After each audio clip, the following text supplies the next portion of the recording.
Hello, hello. Welcome to the Fresh Start podcast. This is Marsha Ramirez, and Stacy Wynn is out this week, so it's just me.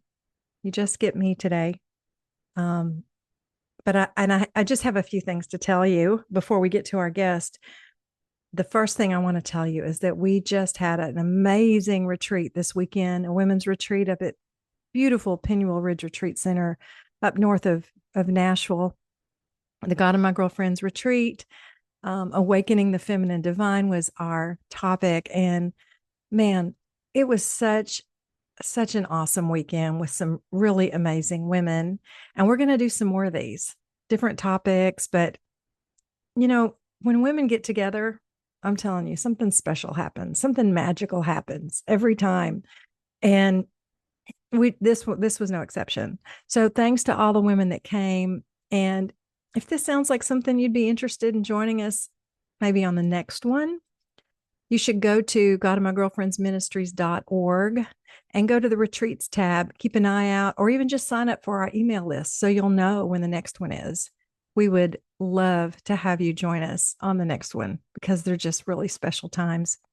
Good food, good wine, good conversation, lots of fun. We have some great guests coming up that we've already recorded. I've just been kind of behind. I've been so busy with getting the retreat ready. I haven't been able to stay up on this podcast as much as I should. So sorry about that. We are still here. In a couple of weeks, I'm first going to tell you about what we've got coming up in a couple of weeks. We interviewed some really amazing women. Katie Douglas and Brittany Towson. They wrote this book. Can you see it? It's called Love Your Neighbor, How Psychology Can Enliven Faith and Transform Community. It's a really good book. I highly recommend it. Go grab it if you can. It's on Amazon, all the places.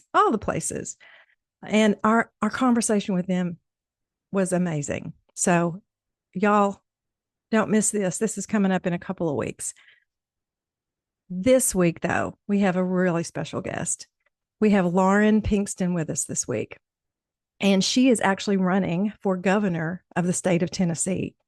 Now, you'll hear me talk about I was sort of a fangirl of Lauren's on Instagram. I started following her because I really loved her voice. I loved what she had to say. It was always measured.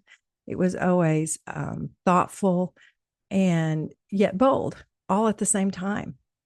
That's a hard thing to like balance, I think. But Lauren somehow managed to do it. And then I noticed that she was really absent for a while from Instagram. And then suddenly she was back and she was running for governor. And she's going to tell you about why she took that break, what she was doing in that break, and what made her decide to run for governor. And she's running as an independent. And I think that's really cool because she's not beholden to either the Democrat Party or the Republican Party and trying to conform what she thinks is right to what they want her to do. Because we all know sometimes those two parties seem like they've both become too extreme for a lot of us these days. So Lauren is a breath of fresh air, in my opinion. And I think you guys are going to really, really love this conversation that we had with her. So before I bring her on, I just want to tell you a little bit about Lauren. Lauren is a wife, a mother of four, and seventh generation Tennessean, and she's running for governor to restore integrity, accountability, and common sense to state government. Now, doesn't that sound refreshing? Rooted in rural Tennessee and shaped by global experience, she has built a career advancing opportunity by supporting human trafficking survivors, strengthening the workforce, and leading mission-driven organizations. Lauren is running to put Tennesseans first by improving education, supporting working families, and ensuring government serves people, not politics. Again, very refreshing. She believes Tennessee's best days are ahead, and when leaders listen and they lead with courage, they deliver real results. So we're going to have all her stuff in the show notes, but I have to tell you, I don't think I have ever donated to a campaign in my life, and I donated to hers because I really believe that she's special. So y'all have to check her out. And without further ado, we're just going to go right into our awesome conversation with Lauren Pinkston. Welcome, Lauren Pinkston, to the Fresh Start Podcast. We are thrilled that you're joining us today. Thank you so much for being here. Thanks for making time for me, and thanks for what you guys do. Well, we try. We all have to do something. We all have to step. We're trying to be a light in the world, Miss Lauren. Mm-hmm. I tell you, sometimes it's hard, but no, we're great. As I was telling you earlier, I was following you on Instagram for a while, and I really loved your voice in the world and things that you had to say. And then you sort of disappeared, and I was like, "Where'd Lauren go?" And then you were back, and you were running for governor of the state of Tennessee. And I'm like, my first thought was, how brave, how bold, go girl. I mean, I just was so excited to see it. And so with us being a Fresh Start podcast and wanting people to think outside the box, we just knew you would be a really good person to have on the podcast. So thank you. And we just want you to start by telling a little bit about yourself. We read your bio, but just tell us a little bit about yourself and what your life is like these days, and a little bit about your background. You did grow up in Tennessee, correct? Yeah, 7 generations back, and I'm a rural girl. Grew up, driving a 66 Ford Bronco through my parents' pasture, and through speed on the column, and driving 4-wheelers everywhere, and rolling yards, and doing all the fun things that happen in rural parts of Tennessee. I lived in Memphis. We've already talked about my time abroad. I've got 4 kiddos. They were born on 3 continents, so we've dealt a lot with United States Immigration Services, and just lived, I feel like, several lifetimes in 38 years. But what started to become really clear was that after I moved back to Tennessee and started trying to advocate for positive legislation for my neighbors here, there was zero accountability, and no one really cared to speak with their constituents who disagreed with them. And it was very clear that federal mandates and a federal party was in control of our great state. And that became a justice issue for me, an issue that felt like my neighbors were defeated and feeling frustrated. And having lived in a communist country, having spent a lot of time in areas of the world where there were dictators, I couldn't sleep anymore at night, knowing that we had to do something here if we were going to continue to be a beacon of hope and democracy to the world. So that time that I was kind of offline, I was really wrestling it out with God. Asking God to please make me good at baking sourdough or something that looks like a good That's Southern a skill. woman. That's a skill, girl. And God refused. And so I really did try to do any other job but this, because it is a huge risk to take on for my kids. It's a huge risk to take on for my family. My husband is a lovely Enneagram 9 who hates conflict. I am an 8, so sign me up for conflict all day long. I'm a 9. A great pair. You guys are a great pair then. And we figured out how to make that work beautifully in our marriage. But when I told Gavin that I was thinking about this, he said, and he like paused, and then he looked at my eyes and he was like, "You're serious?" I'm serious. And thankfully, years of great marriage therapy had prepared him for that moment to be very supportive and walk through that decision tree with me. And so anyways, we can talk more about it, but that's what I was doing, was really wrestling it out with God, and trying to do anything but this. But it was very clear that this moment was designed for me to step into, and I have not looked back, and I have felt the most incredible sense of peace ever since we launched the campaign. That's really remarkable. Yeah, now, that's awesome. Tell us a little bit more, Lauren, about your decision to be independent and kind of how that feels for you. Yeah, the truth about me is, and you're going to hear people say this for the next 9 months, that I'm a Democrat in disguise, or I'm a Republican in disguise. And that is something that parties use in deeply red or deeply blue states across the country, where people have been kind of trained to think in this binary way of, you have to be a Republican or you have to be a Democrat. Like there's there's no other way to be. And the truth is that the majority of us actually are in the middle on a lot of issues, not soft on issues, but perhaps we're fiscally conservative and socially liberal. Perhaps we really care deeply about school choice, and we want to see gun laws make our communities safer. And so when I go into every room, I ask the question, how many of you would describe yourself as a person of faith? And almost everyone in the room will raise their hands. And then I say, how many of you feel that one party owns all of your values, within that party? And no one raises their hand. And so we have raised our children to be nuanced thinkers. We have raised the next generation to hold complexities really well. And none of that thinking works in a binary system where you have to be red or blue. And the reality is that kind of the federal party system has overtaken our thoughts on a lot of these issues, and it has left a lot of us frustrated, disoriented, apathetic, confused, feeling like there's nothing that we can do. And this campaign is to gather all of those individuals who are grateful for the sacrifices that have been made so that we can vote, who are grateful for the communities that they live in and want to see them thrive, to say, you don't have to fit into a box anymore that is not made for you.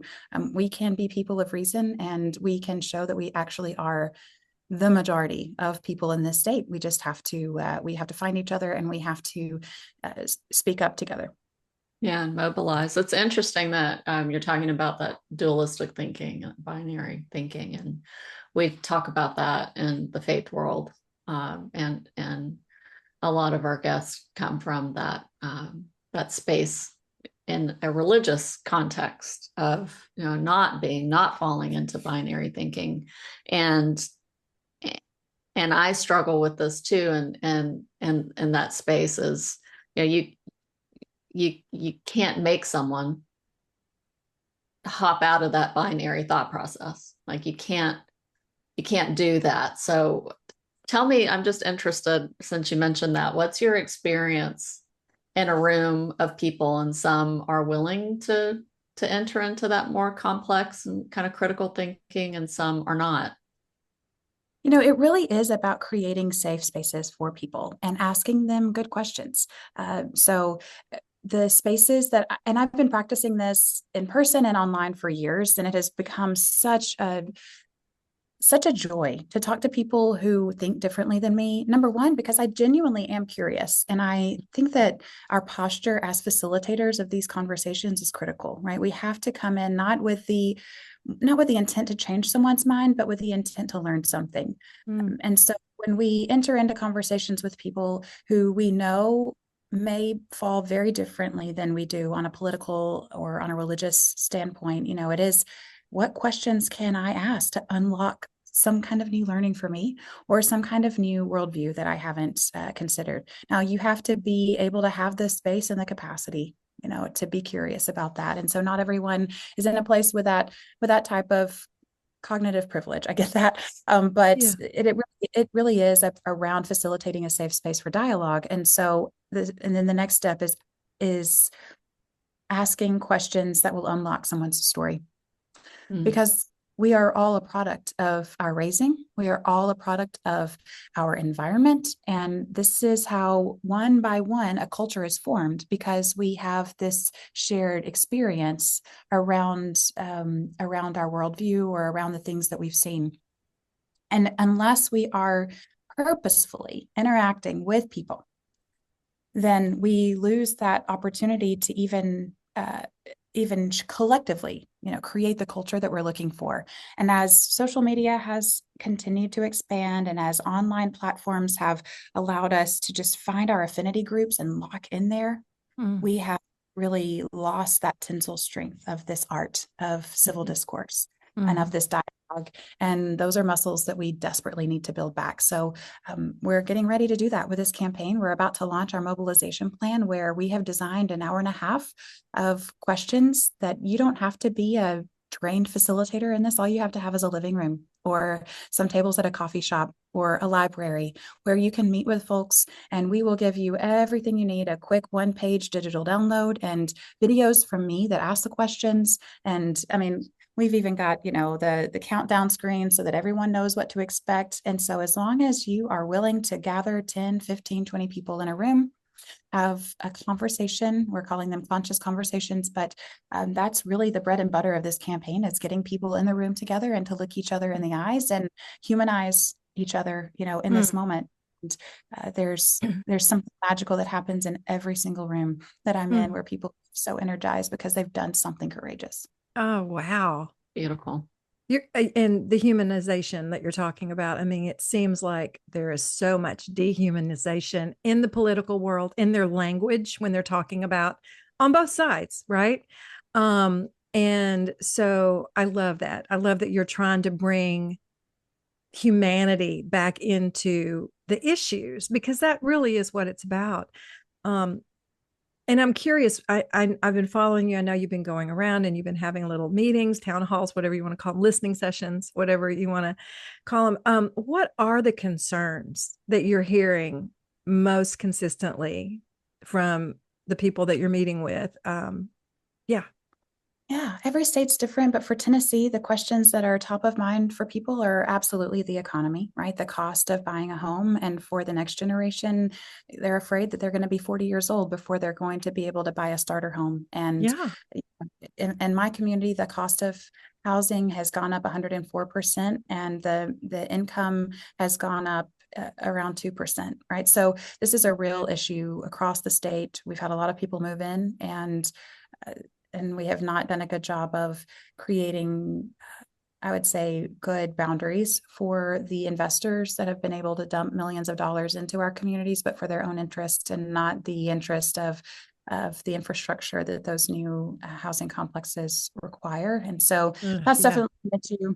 And then for Tennessee, again, specifically, it's our school voucher system. I hear this is across the state. Rural counties are very frustrated, even urban areas. And shockingly, what I think people would be surprised to hear is that I would say 98% of the families who I speak with who have their children in private schools say that even if they're utilizing the voucher system that we have, that is somewhat new here in Tennessee, that they would give it up in a heartbeat so that they're not draining resources from the public school system. Wow.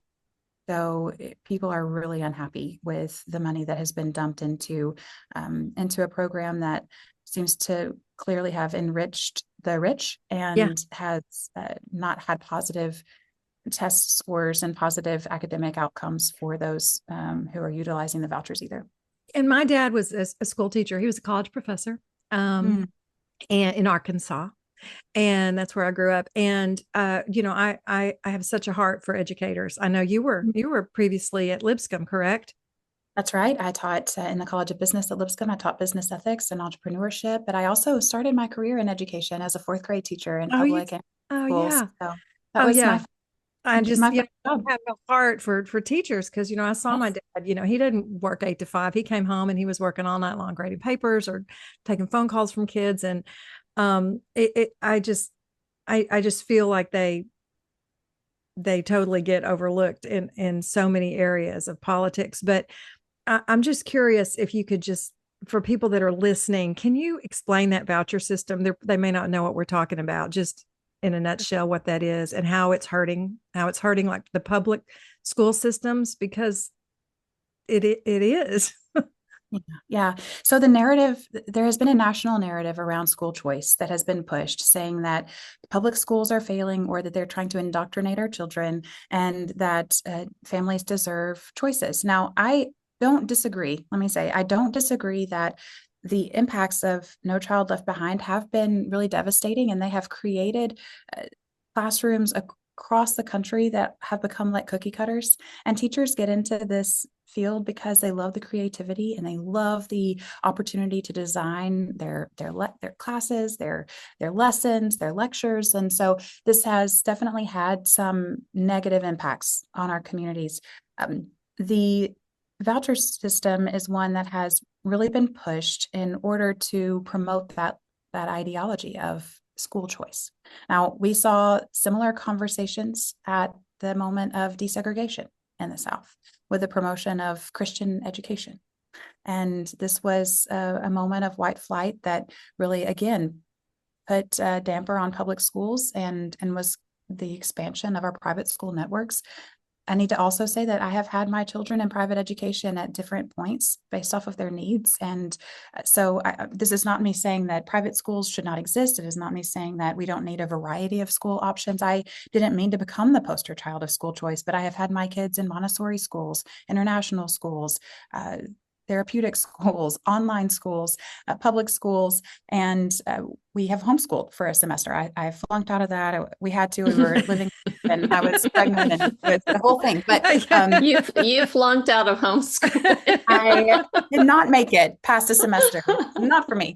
So I have a lot of respect for what's going on. But Tennessee specifically, we have one of the largest private school. We're one of the largest private school populations per capita in the country. We have one of the largest homeschooling populations in the country per capita. And that puts a lot of pressure on our public schools because it creates this drain of resources. And it eliminates the diversity of students that we have in the classroom. And as a former classroom teacher, I can tell you that the more diverse my classrooms were, the more stabilized they were, the more exciting they were, and just the easier it was. My classroom management systems were. So, So as of now, you can. That was a long prelude. No one wanted that, I don't think. No. Free to cut all of that, but I do want to just I'll put a pin in this by saying that you can receive a voucher through the state of Tennessee right now that, as it has been reported, actually is a higher cost to taxpayers than what the state is actually investing in students per capita in public schools. And so you can receive, or the private school that you're attending can receive almost $8,000 per student who qualifies for one of these vouchers. And over 50% of those vouchers are going to individuals who do not meet a low tax bracket income. Yeah. Mm. So it's putting money into the private schools, but it's really harming the money going into the public schools. Right. I mean, if that money exists, then isn't it the government's duty, right, to use taxpayer dollars to fund public education? That is a lawsuit that our current governor is under right now, with 3 public school parents who have sued him to say that it is the duty of the government to fund public schools. And so I'm watching the lawsuit very closely because it will set the precedent for how we decide this across the nation. Great. Thanks for explaining that.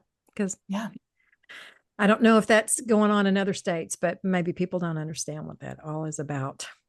Yeah, it's definitely happened in Texas. It's happening in other states, and Texas has seen catastrophic outcomes for their public schools because of it. And all of the education researchers gave the same warnings for Tennessee. And I actually called private school administrators and presidents before the bill was passed last year to ask, do you want this? And they said, no, it's going to completely disrupt our system.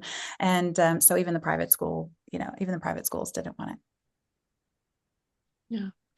What's your journey looking like right now in the world of the independent party and this really doubled down 2-party system of ours? And what are you seeing out there in that space? What's encouraging you right now?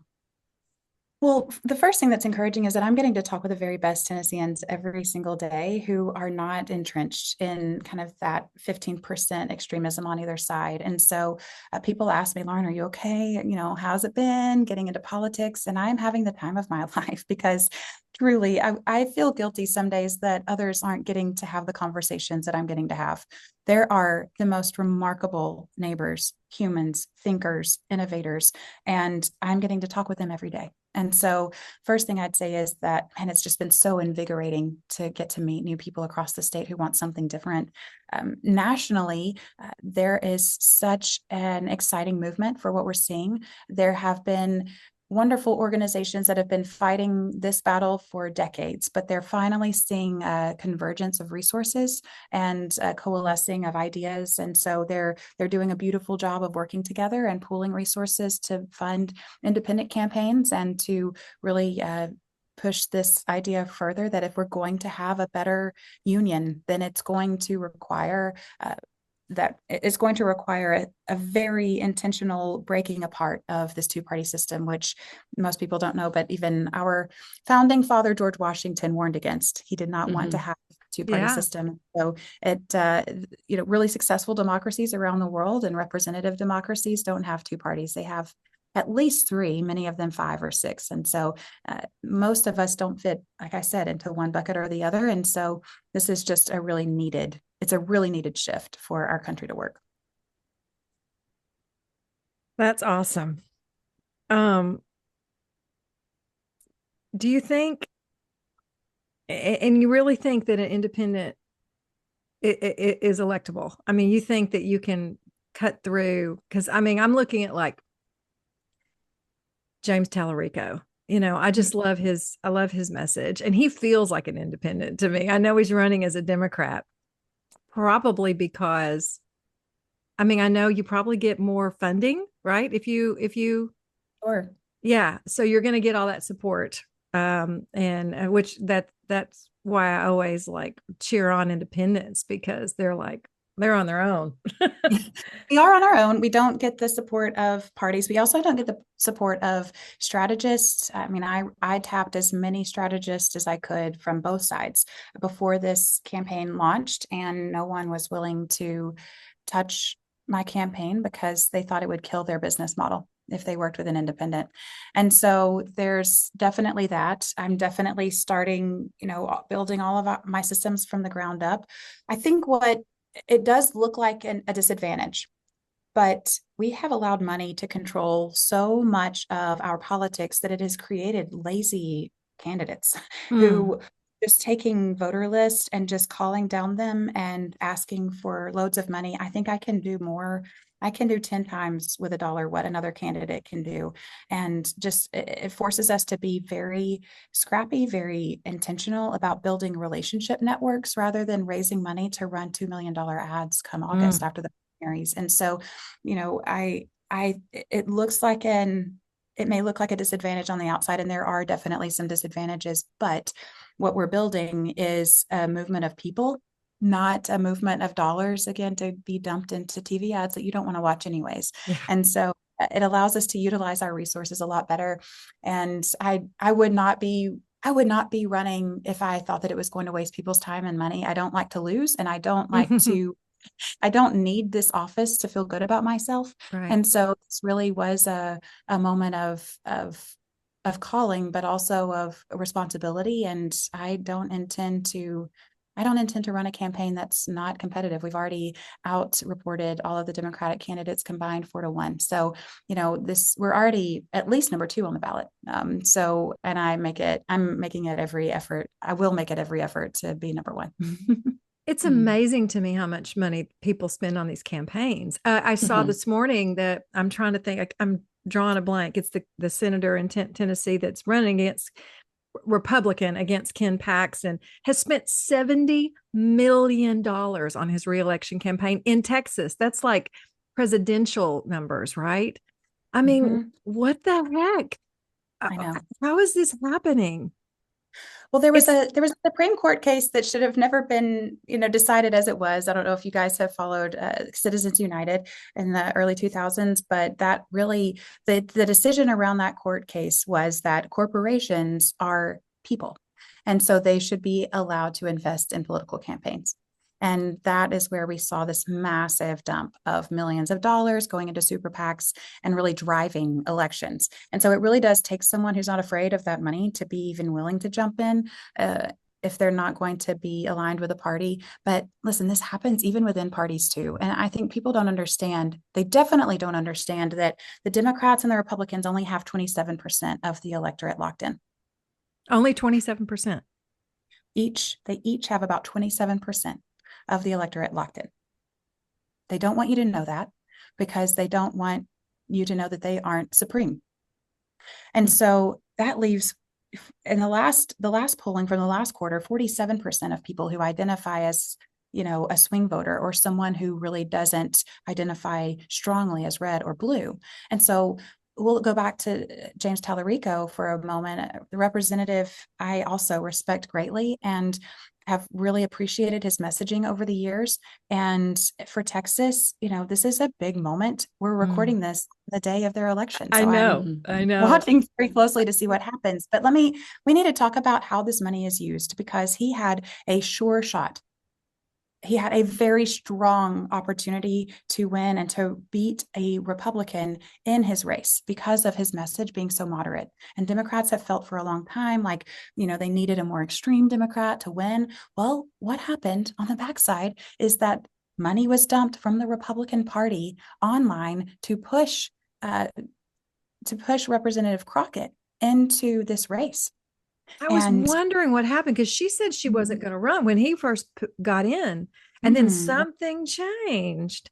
Lots of money was dumped into the algorithms to pressure her, whether that was through bots, I'm not sure, but they kind of brought it to the surface and then brought it to her cognition, and then she decided to jump in. And they are both two of the strongest candidates that Texas has on the Democratic side, and now they're duking it out in public. And it's such a loss to the party and to the state, because Texas is already dealing with redistricting issues. And that was a purposeful plant on the Republican side. And money was dumped into that. And, I got to hand it to the Republicans on that. I mean, what a brilliant strategy. And that was, in my understanding, what led to this primary being what it is. It makes sense. So we see several governors in the news here periodically battling it out at the federal level. And when you consider it, to me, it seems like a new sort of phenomenon for this to really be happening at the scale that we see it in places like with, Governor Newsom as an example. So when you picture yourself as a governor in a very divided state and a very divided country, like what is your posture going into that, expecting some backlash from really high up in the chain? Yeah. Well, there's two things that I'll share. One is really centered around that humanism. We've got to start to humanize the people that we work with. And currently, when I walk into our state house, I have representatives and senators who don't want to talk with me, don't want to, even engage with me. I had my own representative actually hang up on me when we were in a conversation on the phone, and it's ironic because we go to church together. So, there's just this distaste of and this discomfort of being even in the same room with someone who you assume is thinking differently than you. So if elected to be the 51st governor of Tennessee, the first thing we're doing is we're having a big old potluck, and everybody is coming to the governor's residence, and they are bringing their spouses and their partners and their children. And we are all going to have a big conversation, and we're going to sit with people who are on the opposite side of the aisle, and we're going to start talking. I mean, that has to happen if we're going to bring really effective legislation together. The second thing that we're going to do is deploy a legislative accountability tool out of the governor's office, because if our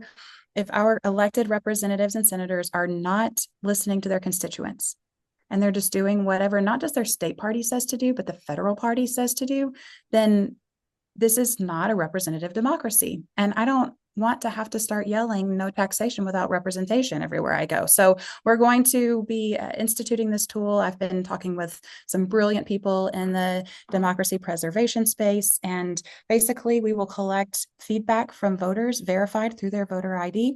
And we will be collecting all of this data to make it public source of calls that we're receiving, comment forms that we're receiving on where constituents land on different issues. I will be sending that report to all 33 senators, all 99 representatives every week. It will be their public source again, so that you can see that your information and your wishes are being counted. And then we can assign a score to each elected official of how well their votes align with their constituents. And it's going to take that kind of accountability. I'm all Can you for imagine that. in Tennessee? I can't imagine, because I don't think I don't feel like my voice is being listened to often. When I reach out, it's sort of like, well, thank you for reaching out, but no, we're not doing that. I mean, it's so dismissive. The responses I get from my congressman about issues that, instead of saying, listen, we hear you. We'd love to hear more about why you build, they don't want to continue the conversation at all. They just, yeah, no, that's basically what I get. And it's so frustrating. It just makes you want to give up and not even try to keep reaching out and letting your voice be heard.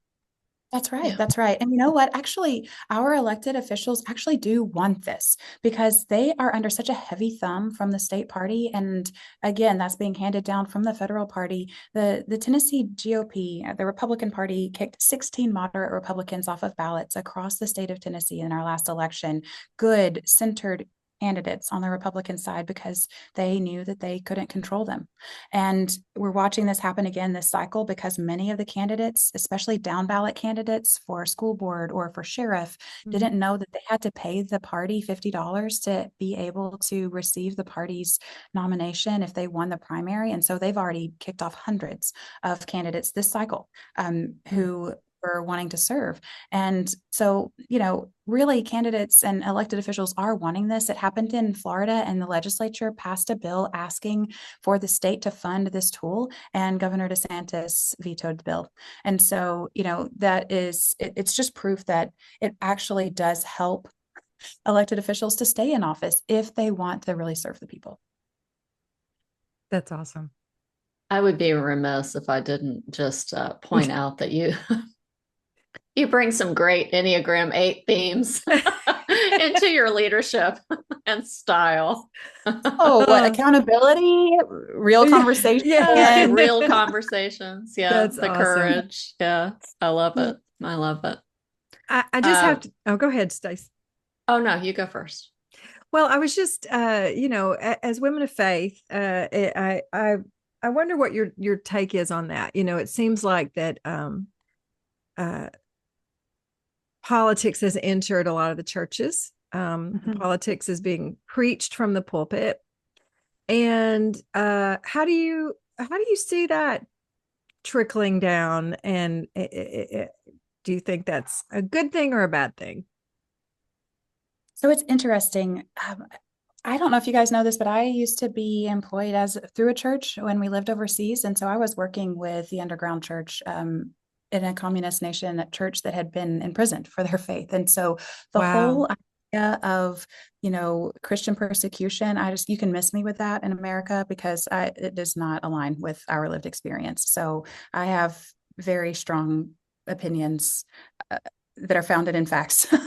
There you go. Christian America being persecuted. So that to me is a hard line. The frames that we bring to this conversation are important. And I don't know how much you guys have talked about this on the podcast, but I have a dear friend, Dr. Aaron Wheeler, who we used to work together, but he wrote his dissertation on gospel pathways. And he says that good news has to answer to bad news. And so in order for you to know how you bring the gospel to someone, you have to know what their bad news is. And he kind of lays out different gospel pathways that people might need. But he says, and we've talked a lot about this, he and I, around the white church in America is so punitive in nature, where we are sinners, and so therefore we need a savior. I have sinned, so I need someone to save me from my sins. And that is really the theme that emerges in white churches. And it is very tied to, I'm never going to be good enough on my own, so I have to just do everything just right. And if that is the mindset that you are using in your faith, it also informs the way that you think about everything else. And politics is included in that. And so my duty is to be a good person and to vote the right way. And that means that I'm going to vote as a Republican, because otherwise I am basically aborting a child, and so that has been so central to the way that we think. Now, I had the chance to worship in a Kojic church on Sunday in Memphis, so a Church of God in Christ, and it was a beautiful, incredible celebration of faith. And the Black churches that I have been a part of and have worshiped with have a very different frame, based in liberation theology of, I have been oppressed, but a better day is coming. And it is this moment of celebration because no one can tell me what to do with my body or how to live, because in this moment we are living in our fullness and we are living out loud, and God is coming, and we have a greater day to look towards. Now, the irony here is that people think that Black voters are going to vote Democratic and white voters are going to vote Republican. And again, there are just issues that there are very conservative values in the Black church that don't align with everything in the Democratic Party. Right. And there are a lot of people who love their immigrant neighbors in white churches. And that does not align with the Republican Party. And so, the messages that come through our churches, it's the same in mosques, it's the same in temples, it's the same in different institutions of faith, that people are tired of being put into boxes again, that are like, well, I'm an immigrant, so I have to vote as a Democrat, or I'm a white male, so I have to vote for the economy. We're not these people. And probably I'm going on a lot of tangents and rants here, but one quote that sticks out to me, and as I think about voters that I've spoken with over the last few months, is a woman who said, Lauren, I'm so excited to be able to vote for someone who allows me to be a whole person. She said, I came to California, I'm a homeschooling mom, and people automatically assume what my political beliefs are because of that. And voting for you means that I get to be layered in who I am as a person, and that no one gets to own my political beliefs. And that has stuck with me a lot. Oh, amen, sister. I love that. I think you nailed it so much. I mean, I think there's a fear-based and guilt messaging coming that makes people feel like that they have to be in this box, or it's going to affect their relationship with God somehow. Yes, it's a pervasive message that's been very effective for many years. Yeah, but you're giving people permission to break out of those boxes. It's like an Enneagram. You can break out of your box. You can grow. You can expand your thinking, and your brain and your heart can be aligned. And I think that's what most people are looking for right now. And especially, and I'll share this specifically for people who have a Republican background. I have watched so many people struggle so hard to defend their vote for a certain man in office, and it has been difficult, and it continues to be difficult. And so, with a campaign like this, I'm saying there is some moral superiority that you're welcomed into, and you are not going to I'm not going to point my finger at you. I'm not going to shame you, but I am going to give you an off-ramp to a space that has failed to allow you to connect your head and your heart and your faith and your actions. So there is a better way. And at least for this election, you can step off the platform. Mic drop. Yep. Lauren, what have we not asked you that you want to make sure people hear today? Well, we are an independent campaign, which means that it's going to take everybody getting involved. And so whether that's with your time and volunteering, if that is with your talents, like the things that you can bring and work on our strategy, I'm going to say your treasure as well, because every dollar that we raise sends a message, and it sends a message of viability, and it sends a message to the rest of the nation that we have a story to tell here in Tennessee, and people in Tennessee are ready to rise to this moment, do what many people from Tennessee have done in the past, our leaders in the civil rights movement, the suffragettes who really used Tennessee to turn the tide and codify women's rights to vote for the entire nation. These incredible people like Ida B. Wells, who was from Tennessee, who said that we have to speak what we have seen. And that is what I am expecting of Tennesseans this year, is to send a national message that we are the people equipped and ready to do this. And so there's lots of ways to get involved, and I would welcome anyone, even from out of state, to get involved. You are, if you align with this message, then we want to have you. Perfect. Thank you so much, Lauren Pinkston. I think you're a breath of fresh air. And I think we need more of people like you in politics. And like we mentioned, James Tallarico, I'm kind of rooting for him, because I feel like he has that same quality, that same thing. He's trying to bring humanity back into it, instead of being so divisive and so dehumanizing towards the other. And I'm all about that. So thank you so much for, like I said at the beginning, being brave and bold and saying, Tennessee needs this, and I'm going to try to meet that need. I'm just going to step up. And so Thanks so much. There are too many people just like us. There are too many people just like me who want to do that and want to step into something good. And so everyone deserves to be represented. So it's a fun party over here. It's a different kind of good. And so we're going to put links in the show notes to your website, to all of your social media, and we just encourage everybody to reach out to Lauren. And I just messaged her and she messaged me right back. And I know that she has people that'll get back with you, and she really does want to hear from you guys. And so y'all connect with Lauren, and let's make Tennessee a better place together. That's great. Marcia, Stacy, thank you so much for having me, and thanks for having these important conversations.